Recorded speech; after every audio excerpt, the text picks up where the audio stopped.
Hey everybody, still on a pretty good roll here, building off of that IG Live that I did with Allie, and then followed up by some fantastic presentations that she put together at the NSCA National Convention. She's just fantastic, and as that stuff relates to how she's trying to help people in terms of general population and fat loss and relevant fitness in the long run.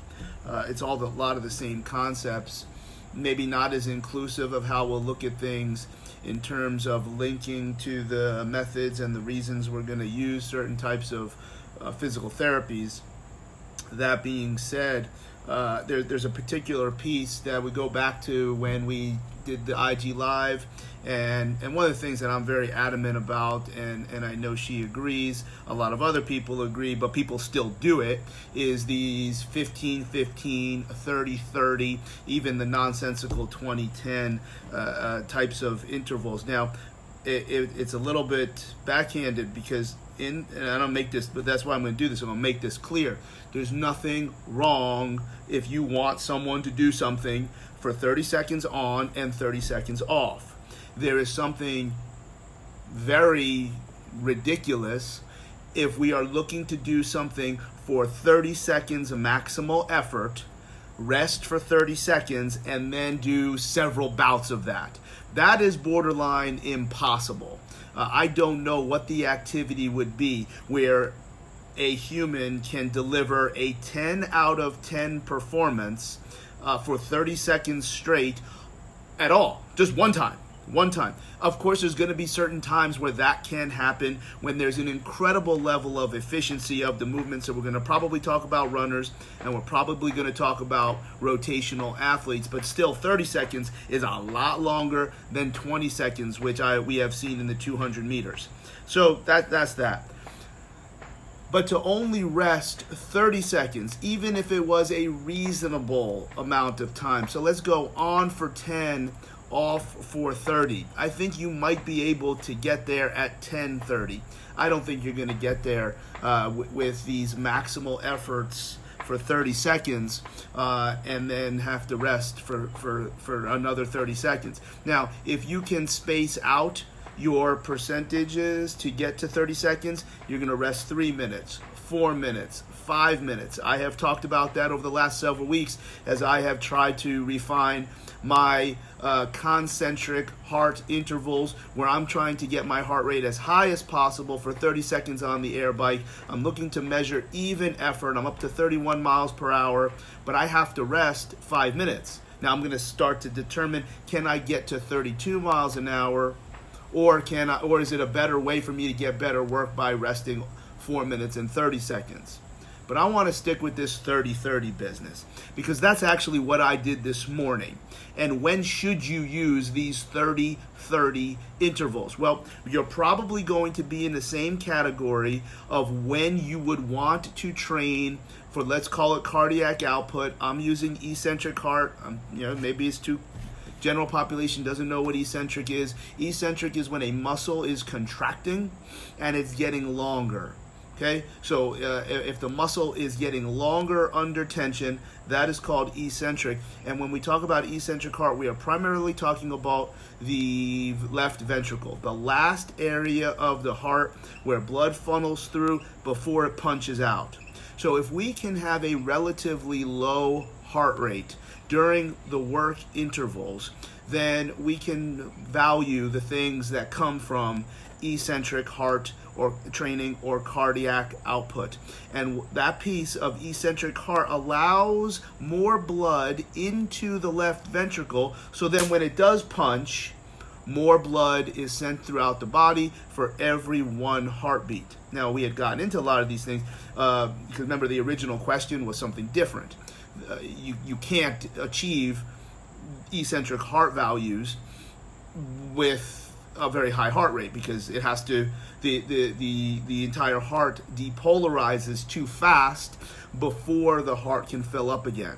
All right, so 30-30 is going to fall in a very, very similar net gain of why you're doing it as if you're on the elliptical for 90 minutes or you go for a run for the right people that have the orthopedic profile and the conditioning to do that for a very, very long period of time, 30 to 90 minutes plus. So we're going to go 30-30.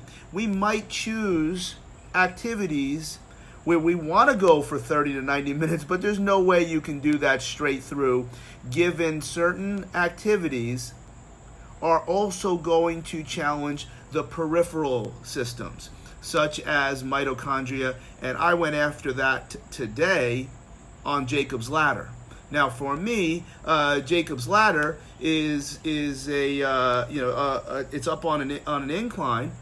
Now, there's no external load to it. Nothing's holding you back. The machine's got its own pace to it. It seems on different types of those units, it is a little bit more challenging to go faster. I think there's different models of them that maybe allow you to go quicker, but I'm not sure you can get a sprint out of it. So you're going relatively slow and you're going against gravity. Your heart rate will probably never exceed those eccentric heart values, but you're going to gas out if you are trained a particular way, and or your movement efficiency is not ideal. So you have to know these things before you decide those intervals. 30-30 made perfect sense for me. I probably should have gone 40-30 so that I could stay relatively between 80 and 100 feet per minute, because there is a pace that the machine reads back. So I don't want to let it go so low, because then I'm probably still working, and I'm not. Maybe today's a general population effort for me. Now let's look at what we are after here. Can my heart sustain a relatively low heart rate for longer than 30 or 40 seconds? I believe the answer is yes. I can't prove it because I didn't do it. But I knew my legs were getting very, very heavy, because now I'm retroverted, so it's very difficult for me to stay directly in the sagittal plane with my knee flexion, hip flexion action. My entire foot is not on a hard surface, so I'm probably going to be inclined to pronate my foot. My efficiency is not high. So I am going to take 30 seconds of rest before my mitochondria say, hey, we're done. And now I'm now gassed out from these peripheral cardiac systems rather than the central cardiac systems. So we're going to look at 15-15, 30-30, 60-30, 2 minutes on, 1 minute off. Some of these positive work to rest ratios, or you might call them negative, depending how you look at it. You're going for longer work and shorter rest. You're probably going to pick some things that have a disparity in how you affect the central system versus how you affect the peripheral system. So there's some form of demand at the contractile piece over time. You're certainly strong enough to do it, you're powerful enough to do it, but you don't have the work capacity to do it. That was me on the Jacob's Ladder. So 30-30 isn't bad. Now, I can't really sprint on the Jacob's Ladder that I have access to. If there's another unit that you can sprint, then great. I'm pretty sure I would not be able to keep up 120 feet per minute for any longer than those other protocols. They probably should only last 10 or 12 seconds at the absolute max. So 30-30 isn't evil. 15-15 isn't evil.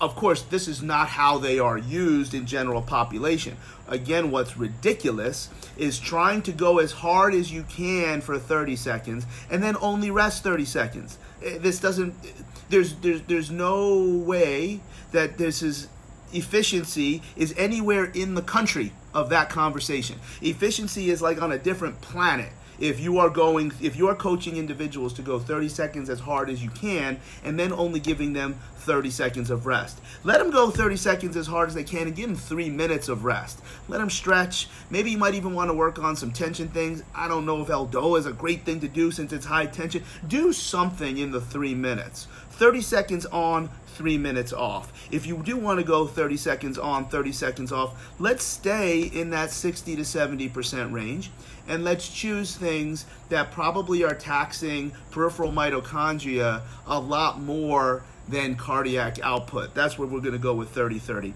Guys, this is the type of information that I'm putting on the third level of charlieweingroff.com. We're going to let the mentorship continue to build a list. There's a website already behind it. Everything's ready to rock. We've already talked about access to me on undetermined yet how often, in terms of how you want to use me, whether it's for rehab sessions, whether it's for training, whether it's for helping your business or giving you ideas on how to develop, etc., etc. All those things. We're going to have personal calls. We're going to have group calls. We're going to have a lot of things other people are doing, except you got me on your team. We've talked about that. We talked about having access to this now, I think, 13 hours of information related primarily to these types of energy system pieces. We did talk about on T equals R3, and now we're doing the whole thing. If we're going to call this T equals R4, call it. That ship has sailed.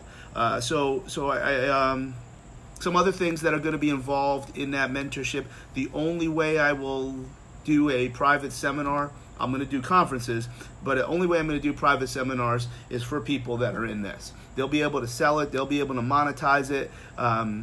Maybe another day, another time, I can discuss where I'm at. But I don't enjoy those types of seminars when they're just open to everybody, and I have to compete with a lot of things I don't like competing with, and people are coming to learn how to be bad physical therapists in 2 days. There's plenty of other seminars you can do that. So we're only going to be doing these seminars, or I just won't do the seminars, and we'll just try to share information here. So that's this is exciting. Again, I'm getting some requests, and I still don't know how many people, but it's not going to be a lot. So we're going to set it for however many months. So there's if there's more questions on the mentorship, ask, whether it's private message or put down below.